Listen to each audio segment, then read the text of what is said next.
believed there was a long-term culture problem at Credit Suisse. To what extent then do you think we can argue that this is pretty much an idiosyncratic and isolated story as regards the banking system as a whole? Idiosyncratic is exactly the word I think you should use. It's unfortunate that the problems with some of the smaller US banks in the last 2 or 3 weeks happen at the same time as this issue with Credit Suisse, but the two are completely different and largely, very largely unrelated.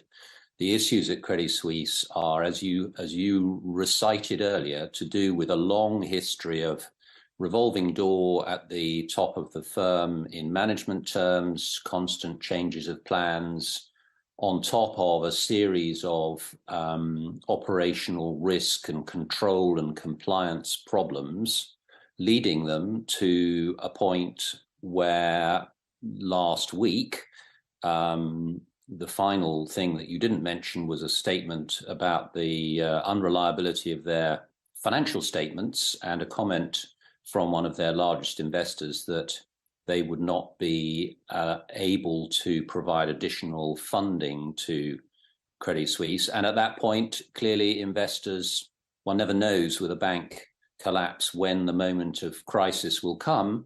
But at that point, that was the moment when investors finally threw in the towel and said enough is enough. And this, the actions that we saw over the weekend became pretty much inevitable. The market now is in something of a tizzy over the treatment of the AT1 bondholders at this point here. And we understand, I think, that they should come ahead of equity owners in the capital structure. But when you have anchor shareholders as important as the Saudis and the Qataris, do you think a political decision was taken to make sure that they had a face-saving escape and they were prioritised over the AT1 bondholders? It may have been a political decision, but it may also have been a technical decision. You really need a lawyer to answer this question, which I'm not.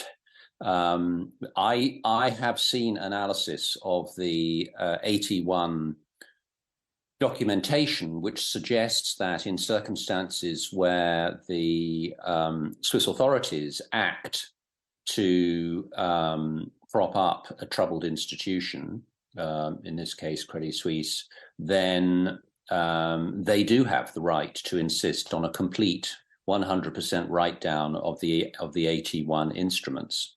So, as I say, this is a legal interpretation of that important document, and I'm sure it will be fought over in court in due course. But I think it's not right to see this as a political fix-up to suit certain equity holders necessarily. I think there are grounds to believe that FINMA probably felt that they were within their rights, as it were, to insist on this outcome.